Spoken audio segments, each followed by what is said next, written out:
Hello မင်္ဂလာပါဇုတ်ပတိမကျိုးဆိုပါတယ်အခုကျွန်တော်ကိုရေးထားကြတဲ့ပရိယာကောင်းတာဆိုတာဘယ်လိုဖွဲ့ကြလဲဆိုတော့ဒီဘုံပေါ်မှာကျွန်တော်ပရိယာလေးတွေပေါ့နော်ထည့်ပြမှာပါချက်လောက်ဒီလာကြပါအောင်နော်ဒီကြပါအောင်ညာဒီကိုဆက်ဆက်လိုက်ဒါကတော့ဟိုးအစ်စ်ကိုပေါ့နော်ကွဲသွားတဲ့အတွက်တော့ကပြိတ်ပြလဲအိုးခွန်လဲပေးထားတာပေါ့အိုးခွန်လဲပေးထားတယ်ဆိုတဲ့နေရာမှာ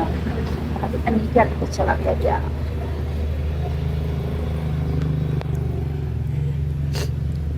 ပလိပြားကအထက်မှာလုံးဝအစ်စ်ပေါ့နော်စာပရတာပြားလေးတွေကလည်းသူ့ဟာလေးနဲ့သူရဲနေတယ်နောက်တစ်ခုက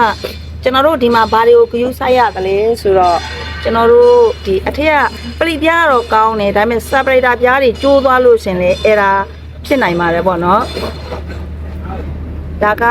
အသွင်းထားတဲ့အတွက်အလုံးလုံးနေတဲ့အနေအထားပါဒါအသွင်းထားတာကနေအခုမှဖြုတ်လာတာပေါ့နော်ဒီလိုအနေအထားလေးပါခင်ဗျ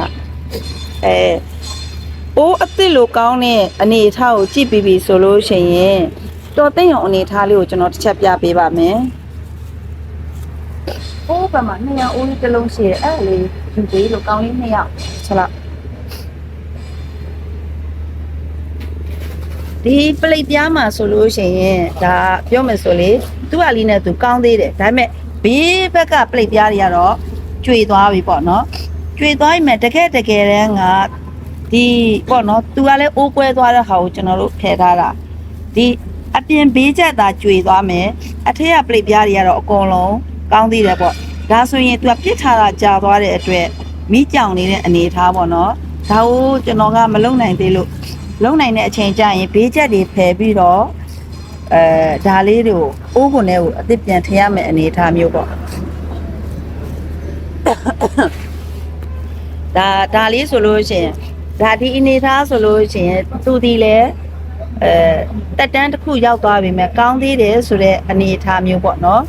ဒီစပရက်တာပြားတွေရဲ့အပေါ်မှာမိပြားဘောင်ကျိုးခြင်းပါခြင်းပါတစ်ခုမှမရှိဘူးဒီပလိတ်ပြားဒီအိုးဟာဆိုလဲထိုနေ၎င်းမဲ့သူ့မှာပလိတ်ပြားတွေပွားသွားတာမရှိသေးဘူးဘာအတွက်လဲဆိုတော့သူ့စပရက်တာပြားလေးသူ့ဟာနဲ့သူစင်းနေသေးတယ်ပေါ့နော်ဒီဟာဆိုလို့ရှိရင်လည်းသူ့ရဲ့ပလိတ်ပြားလေးတွေကဘေးချက်ကအစပြဿနာမရှိသေးဘူးပေါ့နော်နောက်တစ်ခုဒီမှာဒါလည်းထိုနေအတိုင်းပဲဒီနှစ်ခုမှာကွာချောင်းဘာလို့ဒီနှစ်ခုကိုကျွန်တော်ရှင်းပြထားလဲဆိုတော့မြင်ရလားမသိဘူးခင်ဗျ